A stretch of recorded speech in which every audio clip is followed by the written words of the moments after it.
مرحبا بكم. أنا درية مهران وهذا بودكاست ضوء الصباح. اليوم أقدم لكم مقتطفات من كتاب ابقى قويا 365 يوما في السنة. 16 من مارس. اعثر على نورك الداخلي واجعله ينير العالم من حولك. يمتلك كل منا شيئا مميزا ليقدمه للعالم ويسهم به في الحياة، حيث إن كل منا يحاول أن يتدبر أمور حياته بطريقته الخاصة. بالنسبة لي يعتبر هذا النوع من اكتشاف النفس مذهلا للغاية، حيث إنك تمتلك نورا داخليا تحتاج إليه لتتمكن من فهم الأمور بوضوح أكبر. لا تدع أحدا يطفئ نورك الداخلي، لأنك بدونه لن تتمكن من رؤية أي شيء. الهدف: دع نورك يشع.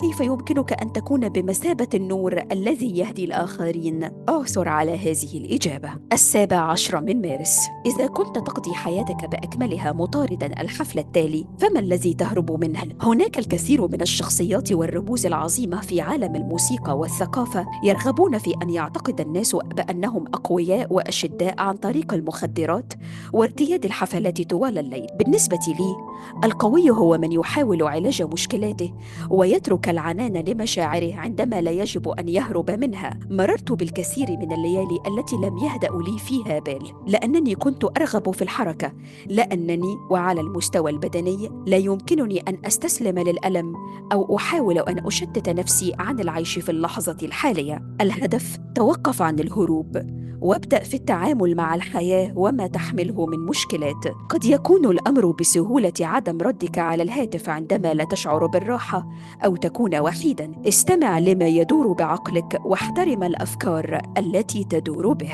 18 من مارس. احلم أحلاما عظيمة أو انسحب، حيث إننا لا نحيا سوى مرة واحدة. لذا تخلى عن الخوف وتقبل أحلامك. لا تضيع ثانية أخرى من دون أن تفعل ما تحب، فإن أحلامك تراودك لهدف ما. لذا اسعى لتحقيقها فاتحا ذراعيك. إن كل ما حققته في حياتي تحقق لأنني كنت أعلم ما أريد وسعيت لتحقيقه بكل ما أوتيت من قوة. لطالما كنت أخاف من الأحلام العظيمة، ولكن بمجرد أن بدأت في تحقيقها بدأت في تقبلها.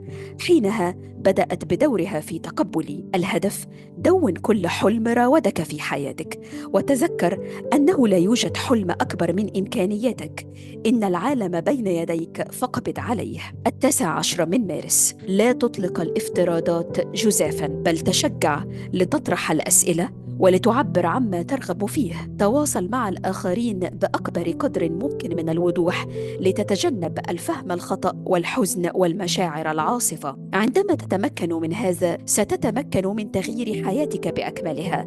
مقولة لميغيل أنجيل رويز: من الأفضل أن تقضي الوقت في طرح التساؤلات وإيجاد الكلمات المناسبة للتعبير عما تشعر به، حيث إننا عادة ما نترك المجال للتأويل، سواء كان هذا بسبب اندفاعنا أو بسبب خوفنا من قول الحقيقة كاملة. ولكن هذا هو المكان الذي يبدأ فيه التواصل الخطأ. لذا إذا لم تكن واثقا مما يعنيه أو يشعر به شخص ما، فاسأل.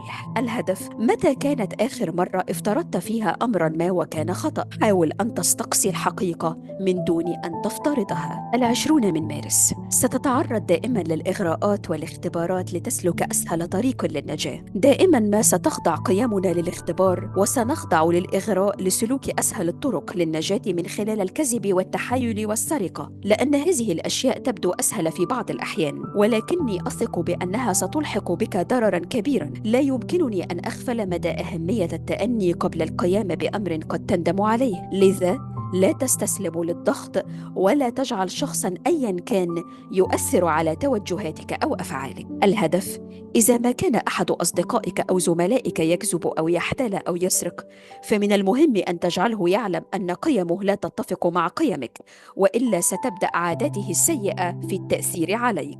21 من مارس. في جميع المجتمعات هناك عمل يجب القيام به، وفي جميع الأمم هناك جروح بحاجة للعلاج، وفي كل جميع القلوب هناك القوة اللازمة للقيام بكل هذا. مقولة لماريان ويليامسون: بالنسبة لجميع المشكلات والكوارث والمآسي التي نسمع عنها يوميا، من المهم ألا تترك مثل هذا الحزن يسيطر عليك ويدفعك إلى القنوط، فحيثما يوجد الظلام يوجد النور، وأحيانا يخرج من أسوأ العواصف. الهدف: كيف يمكنك أن تنشر الحب والأمل والإيمان على جميع من حولك؟ اسأل نفسك إذا ما كان هناك شخص ما في حياتك يحتاج إلى دعمك.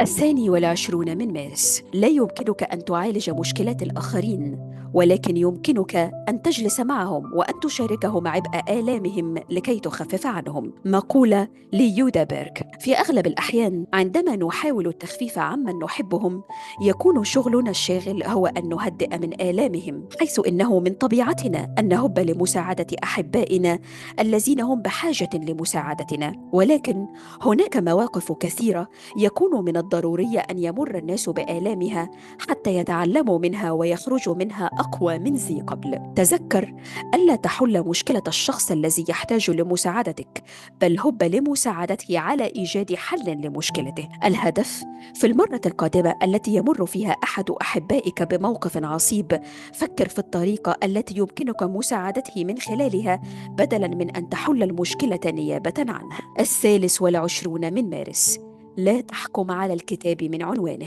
من السهل أن تتعرف على الأشخاص وأن تحكم عليهم من منطلق بعض التفاصيل الصغيرة أو العيوب التي لاحظتها فيهم. ربما يبدو سلوكهم وقحا، وربما لا يكونون ودودين كما يبدو عليهم. في كلتا الحالتين، بدون أن تأخذ الوقت الكافي للتعرف على شخص ما وتسمع ما مر به خلال حياته، لا يحق لك أن تحكم عليه. إن الأمور التي نلاحظها ظاهريا عادة ما تكون انطباعات زائفة لا تعبر عما مر به الآخرون من تجارب. الهدف: خذ الوقت الكافي للتعرف على حقيقة الآخرين واسألهم عما مروا به من تجارب، وتذكر: كن مستمعا جيدا. 24 من مارس: أعتقد أن الحياة عبارة عن هبة، ولكن أن تحيا الحياة لا يعني بالضرورة أنك حي. من أغنية Moment for Life: الحياة ثمينة، وما تفعله بها هو ما يحافظ على حياة روحك. لا يكفي أن تحيا الحياة وأن تأخذ تلك الهبة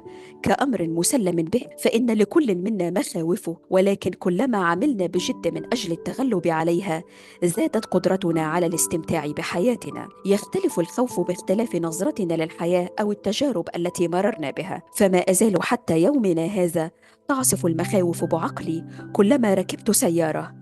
ولكن الفكرة هي: إذا كنت تحيا حياتك خائفا، فإنك لا تعتبر حيا. الهدف: حاول أن تواجه أحد مخاوفك اليوم قبل الغد. 25 من مارس: من مميزات العقل المثقف أن يتمكن من الاستمتاع بإحدى الأفكار بدون أن يتقبلها. مقولة لأرسطو: هناك الكثير من الجهل في هذا العالم الذي يؤدي لنشوب الحروب والعنف والكراهية والحكم بدون ترون وعدم التسامح والتعاسة. بغض النظر عن مستوى التعليم، نمتلك جميعا الخيار والقدرة على السعي للحصول على المزيد من المعرفة والفهم إذا ما حاولنا ذلك. حتى وإن كانت معتقداتك تختلف عن معتقدات الآخرين، أو كنت دائم الجدل مع من يخالفونك الرأي، علينا جميعا أن نكون أكثر تقبلا للنقد والآراء المختلفة. الهدف: استمع لجميع الآراء واستخلص نتائجك الخاصة. خالف الآخرين الرأي بأدب إذا ما دخلت في جدل أو مناظرة معهم.